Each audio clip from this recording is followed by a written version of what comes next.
Shalom. First and foremost, all praise, honor, and glory to Yahweh Ba'Shem Yahushai Ba'Shem Rakakwadash. Double honor to the apostles and elders of Great Millstone, and peace and mercy to the hopeful elect. I'm Brother Yawanathan, back with another quick lesson. Lord willing, it's edifying. And this just might be the situation, the event that brings in the Great Reset. All right, which the Great Reset is basically the initiation to the New World Order when they reboot society. Because whenever you have a piece of technology like a phone or laptop, etc., that needs an update, it always has to restart. It always has to reboot before the update can actually, work. So we know that they're bringing in a new monetary system, the New World Order.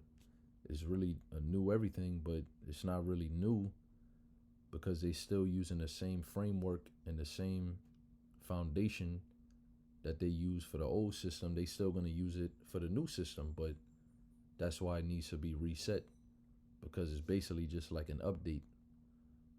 All right, this documentary here, Grid Down, Power Up, I believe one of the elder brothers or maybe even an apostle mentioned it, but brother put in the chat. I checked it out, and it really just exposes, it's like an eye-opener, man. It exposes how vulnerable the power grid in America really is.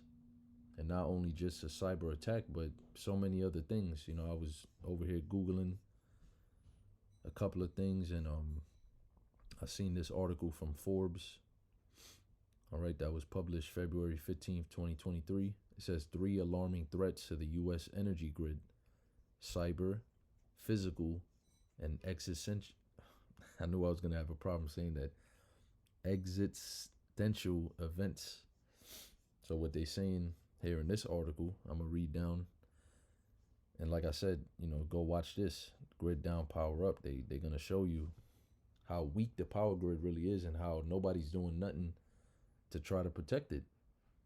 And why is that? Because more than likely, this is going to be the event that brings in the Great Reset, that introduces the world, mainly America, to the New World Order. But this is going to happen everywhere. This is not just going to be in America. But if America does get hit with a cyber attack, or somehow, some way the power grid goes down, it's going to be very drastic. And all these little documentaries and films, etc., and these articles really show you that, how bad it is really going to be. We talking about a lot of death, famine, all the things that the scriptures prophesize about could come by way of this power grid outage, or whatever you want to call it.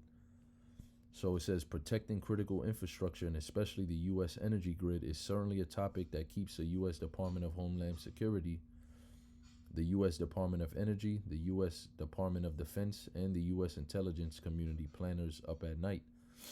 The threats can be from cybersecurity attacks by countries, criminal gangs, or hacktivists, from physical attacks by terrorists, domestic or foreign, and vandals on utilities or power plants, or from an electromagnetic pulse generated from a geomagnetic solar flare, or from a terrorist short-range missile exploded in the atmosphere. So it's so many different ways that this can happen. I don't see how it's not going to happen. And I'm just speaking as a man through the spirit and power of Yahweh Ba'Shem Yahushai, as a prophet. I believe that this is going to happen. I believe that it could even happen this summer. All right, because it's just a perfect scenario. Like I said, whenever your phone needs an update, it'll give you a notification that says, there's a new update, software update. And once you press install, what does your phone start to do? It reboots. It powers down, and then it repowers back up with the new update.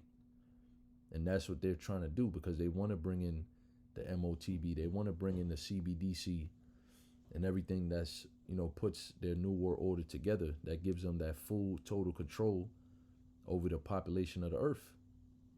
So what better an event than this?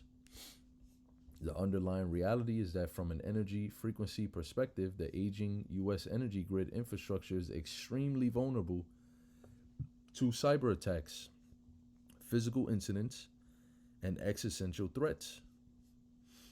Here you have a little picture, how the power basically works, how it gets distributed. And if anything goes wrong in any one of these components, it's over. It's over for the whole thing. It doesn't work. It doesn't do what it's created to do. Which means what? You get no Wi-Fi. You have no running water. Your food is going spoiled quick because you have no electricity to keep your refrigerator cold, to keep that food preserved. All right, so this is not a joke. This is actually a serious, serious thing that nobody's really concerned with. I mean, only a few small percentage of the population is actually aware of this, that this is, how vulnerable America, the United States of America, Babylon the Great, actually is for the power grid to go completely out, which is going to affect everybody. All right, the U.S. energy grid is divided into three major regions: the Eastern Interconnection, which operates in states east of the Rocky Mountains; the Western Interconnection, which covers the Pacific Ocean to the Rocky Mountain states; and the Texas Interconnected System. The U.S. energy grid serves as the backbone of energy infrastructure. So when you say backbone, that's pretty much means it's holding the entire system up. The whole infrastructure is being held up upon this energy grid, and it's mainly the transformers. Because I don't know if it's going to go into it in this article particularly, but when I watched this documentary here, Grid Down, Power Up, it goes all into it. The transformers are so fragile, yet it's the backbone of the whole energy grid. So if you just attack the transformer and destroy the transformer or shut it down somehow, everything goes with it. Every component of the electrical grid gets affected by that, including you, including me. All right, it says via the grid, electricity generated at power plants moves through a complex network of electricity substations, power lines, and distribution transformers before it reaches customers. In the United States, the power system consists of more than 7,300 power plants, nearly 160,000 miles of high voltage power lines, and millions of low voltage power lines and distribution transformers, which connect 145 million customers. They got a link here. You can check that out if you want to. I'm just going to keep going down. Yeah, let's just read through it. It says, why modernization of the grid is urgent. Although in recent years the grid has been augmented with automation and some emerging tech, it is still mostly dependent on legacy technologies. In fact, 70% of transmission lines are at least 30 years old and approaching the end of their life cycle, and 60% of the circuit breakers are more than 35 years old. So the scriptures tell you about this stuff, man. Matter of fact, let's get that in Isaiah the 14th chapter. It tells you how the infrastructure of this Babylon the Great, America, was going to be, the Heavenly Father was going to break it down. I'll probably skip this, Salakia. Yeah, roundabout, no, excuse me. The worm, it says the worm is spread under thee. I'm probably looking, right at it. Verse 11, Salakia, Isaiah 14 and 11. Thy pomp is brought down to the grave. It's talking about the pomp of the so-called white man, Esau, Edom, the wicked, because they are the people who basically are boasting that they're the most smartest, intelligent of the human race. And they're boasting in this new world order, especially at the World Economic Forum and stuff like that, and these major governments of the world. They're all boasting and speaking about this new world order. How they're going to basically create this perfect utopian, in their world, quote unquote, utopian empire that's never going to be destroyed. But that's all pomp. Actually, when you go into the word pomp, let's see what it says in the Hebrew. Ga-awan, or Gawan. It says exultation, majesty, pride, excellence. See, pride, arrogance, bad sense. So all that arrogancy, all of that pride that this devil has is going to be brought down to the grave. Meaning what? The Lord is going to dismantle this entire kingdom. And it could start with this. All right. It could start with cyber attacks. Cyber attack knocks out satellite communications for Russian military. It's just showing you how even though these devils proclaim their strength and boast in their military might and all of these things, and that scares the shit out of everybody, is nothing for the Lord to just have that system, crumble or collapse or go offline or whatever, knocked offline to where it doesn't even work. So then what is a so-called white man without technology and guns, which part of his blessing? Well, it is his blessing, the sword. All right, weaponry. What is a so-called white man without a weapon in his hand? He's nobody. He's nothing.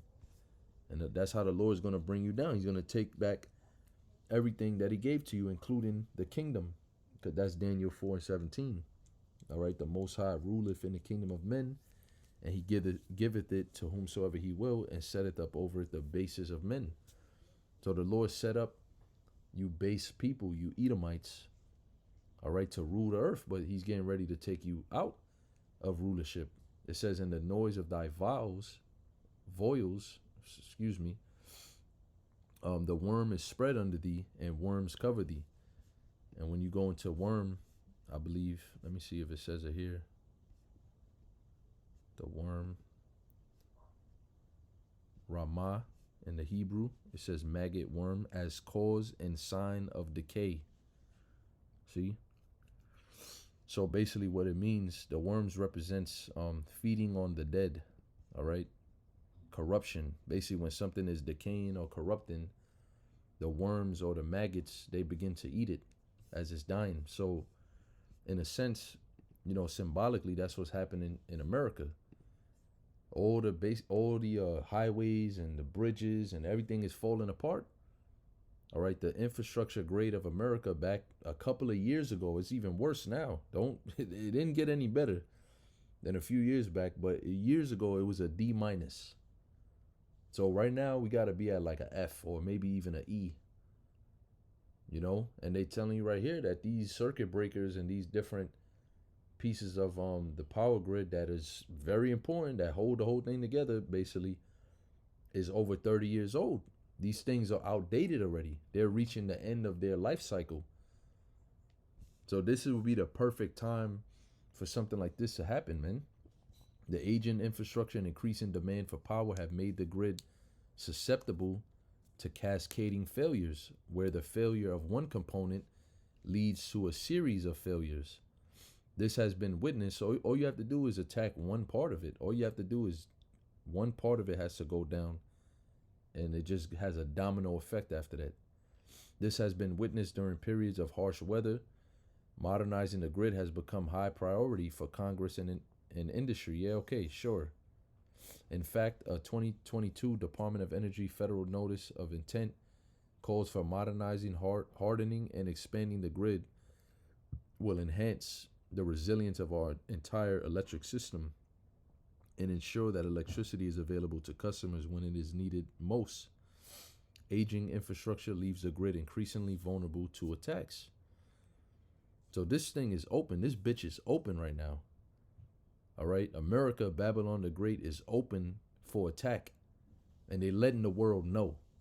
Why would you let the world know? Yeah, well, hey, look at our power grid. It's extremely weak and vulnerable and fragile. Any one little attack could, disrupt the whole network. Why would you let your enemies know that? This shit is clearly being staged, man. There is going to be a cyber attack, man. And this is from a government website here, rpc.senate.gov. Senator Johnny Ernest, chairman, back in 2021, July 16, he put this up. Infrastructure, cybersecurity, the U.S. electric grid. Key takeaways: electricity generation, transmission, and distribution are essential to daily life and commerce in America. The U.S. electric grid is vulnerable to cyber attacks that could result in catastrophic, widespread, lengthy blackouts and other loss of electrical services. Russia, one of the main enemies of America, North Korea, another enemy, Iran, another enemy, and China, another enemy, currently have the capability to launch cyber attacks that could disrupt critical infrastructure. And that's just one aspect, because here in the Forbes article, they go through 3 ways how this thing could go down: cyber threats to the grid and critical infrastructure. Um, the second one would be utilities under physical attack. And in the documentary Grid Down, Power Up, they show you a time in history, it wasn't even that long ago, where so-called terrorists, quote unquote, with AK-47s just pulled up to an electrical power plant or whatever and just started shooting the transformer with AK-47 bullets, and it didn't do anything to it. I mean, it damaged it, but it didn't shut it down, and these guys got caught and etc. Like, these mysterious guys just wanted to just take down a transformer. They just had AK-47s, and like, come on, man. You know, something's gonna happen, man. The third one, existential threats: weather, solar storms, and EMP. So it's open, man. It's so open right now for attack. This will be the perfect time, Lord willing, this summer. There is almost nothing more essential to day-to-day life in America than electricity generation and delivery. The U.S. electric grid is comprised of all of the power plants and other ways of generating electricity, together with the transmission and distribution lines and infrastructure that brings power to customers. Ensuring the cybersecurity of the electric grid is critical to safeguarding the reliability and resilience of the grid. So they show you what the grid basically is: key electric grid components, generation and storage, transmission and distribution. You see, you don't gotta, spend too much time on this, looking at this, but you can see you have your source of energy, and then you have all your substations and whatever to, distribute that energy all the way down to commercial, residential, and industrial complexes. All right. And they're saying that this thing is at a high risk for cyber attack. All right. So what? I mean, shouldn't this be on a priority of the president? I haven't heard Biden mention this yet. What they're doing to, strengthen the power grid of America to ensure that we don't get attacked or whatever, or it doesn't go down spontaneously out of like, you don't really hear them talking about that. You just hear them telling you that it's going to happen, or, oh, we're so vulnerable, we're so this system is so fragile, any little thing can disrupt it. But you don't hear what they're doing as a solution to that. And you want to know why? Because this is the problem that they're creating, and the solution isn't to fix this. The solution is what comes after this. When this power grid system, it gets reset or rebooted, when the power goes down or the grid goes down and they repower it back up, that's going to be the solution, which is, Lord willing, it shouldn't be a long drawn out process. They're going to bring that microchip in, that RFID chip, the mark of the beast. All right. That's what I see coming out of this. It just makes perfect sense. They're not changing the system. It's not a new system that they're getting ready to put into place. They're still using the same old formulas, the same old, how can you say it? The same old hardware, if you will, or the same old, I had a word, pretty much, the CBDC, for an example, is the same thing as a fiat dollar. It's just all digital now. That's the only difference. It has the same, oh man, it's just a word that I want to use, and it's just not coming out. But I think you get my point. It's pretty much the same formula. It's still a fiat currency. It's not nothing new. It's not a whole new system. 95% of the world's GDP is already digital. It's not going to be some brand new thing that, no, because they gradually were already conditioning the people into this new world order. So now we just need some event or something to happen as basically a hard reset or reboot, the Great Reset. But we need an event to introduce the world through the Great Reset into the new world order. And that's what it's going to be, man. So, let's get some scriptures. I'm going to just bring out a few. Jeremiah 30:7, alas, for that day is great, so that none is like it. It is even the time of Jacob's trouble. So this time that we coming into, that is prophesied about, It's known as the time of Jacob's trouble because there's going to be a lot of trouble in these days. There's going to be a lot of tribulation. Let me get that in Second Ezra's, and I'm gonna end off there. Second Ezra's chapter 16, verse 18. It says, "The beginning of sorrows and great mournings, the beginning of famine and great death, the beginning of wars, and the powers shall stand in fear. The beginning of evils, what shall I do when these evils shall come?"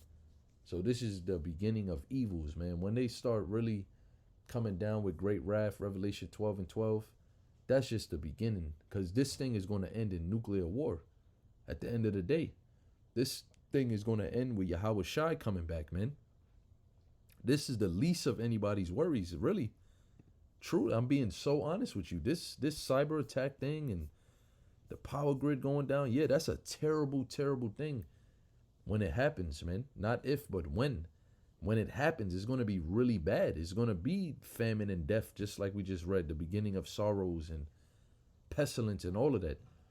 But that's just the beginning of your worries, because you got to deal with Yahweh Shai coming back, man.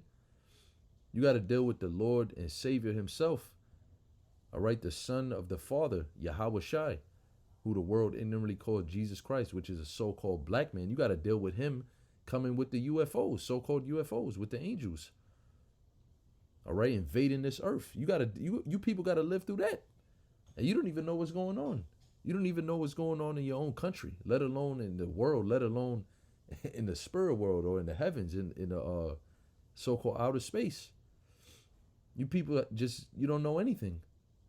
And the Lord has it like that purposely. He said gross darkness covered the people. So the Lord wants it to be like that because his appearance is going to be as a thief in the night. And check that out. Power outage, thief in the night. You know, a thief doesn't come when the lights is on. If a thief is, scoping a neighborhood or whatever, he see a house with the lights on, he's not going to hit that house because the lights are on. And that represents the elect in this, analogy that I'm making. The elect have the light. So to the elect, Yahweh Shai is not coming like a thief because we expecting him. We anticipating him. We desiring him to come. The hopeful elect of Israel. But as far as everybody else in the world, your lights is off, man. You don't have no light. You don't know what the hell's going on in this world. You don't know why you've been put on this planet Earth. You don't know who put you here.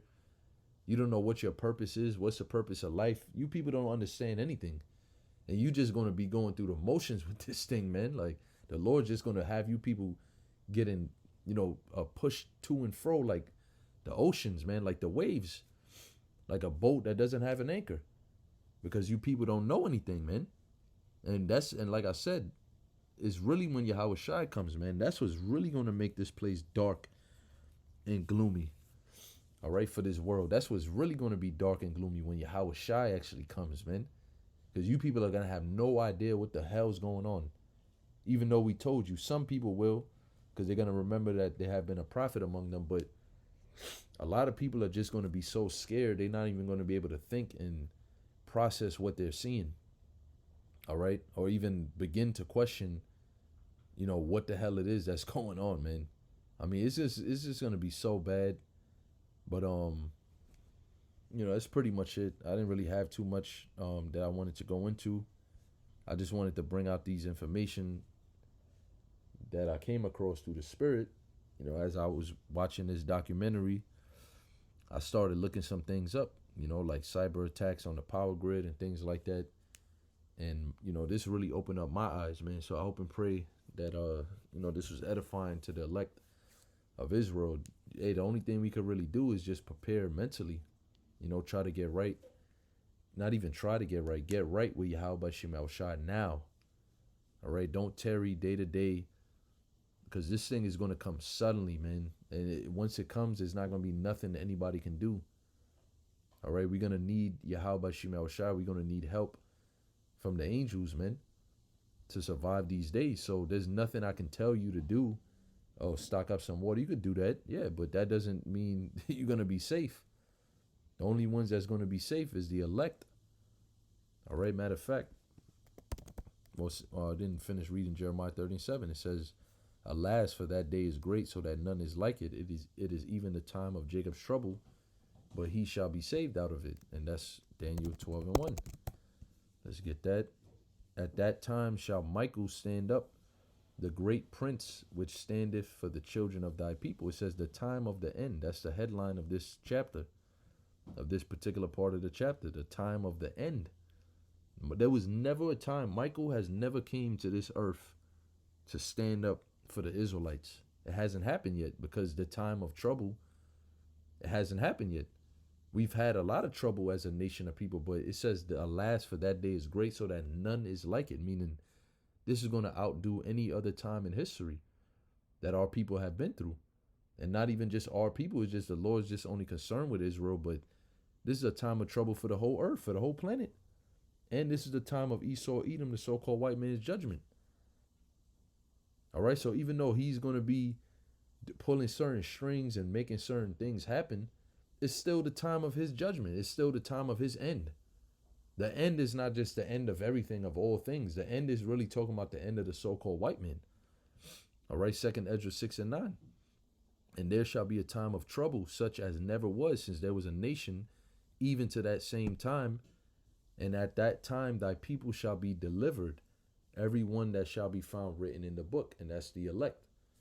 All right, so it's all about the elect of the nation of Israel receiving this word, hearing this truth, getting the warning, taking heed to it, and turning back to Yahweh Shem Shai to be delivered. That's what this whole thing is about. That's why we do these videos. That's why we out there on the highways and byways. That's it, bro. Like, we understand the will of the Lord. And we know that we cannot escape this. Like, there's no escaping from this. We're going to have to go through these times, man. Even in those days, be ye pilgrims upon the earth. 2nd Ezra 16 and 40. That's the mentality we supposed to be prepping our minds with. All right, and having faith and having hope that, hey, this prophecy right here, and at that time thy people shall be delivered, everyone that shall be found written in the book. You better hope you written in the book. I better hope I hope that I'm written in the book, because that's going to be a horrible time to die in, man. That it's not going to be no regular so-called death by natural causes and stuff like that now, man. It says it's going to be a time of trouble such as never was since there was a nation. So it's just going to be really bad. And that's all I could really say. I can't exaggerate it enough. All right. Because none of us have ever seen or been through a time like as such, as we're about to enter into. So this is deadly serious, man. I don't know what you other Israelites are talking about. I don't know what y'all researching, what y'all reading, what y'all doing in your day-to-day life. It doesn't concern me. I really don't even really give a shit. I only say that to say that the elect is getting prepared, man. The elect is being prepared to endure these times, and that's all we could pray for. It says, he that endured to the end, the same shall be saved. So we have to pray that Yahweh Shem Shai give us a strong spirit, a strong mind, not a spirit of fear, a sound mind. Wisdom, knowledge, and understanding shall be the stability of our times, man. We got to hope, we locked in before this day comes, because it's definitely coming. All right, so with that, I'm going to say, Call halal Yahweh Shem Shai, Ba'ashem Rakakwadash. Hope and pray you were edified through the Holy Spirit. And Lord willing, I'll see you in the next lesson. Shalom.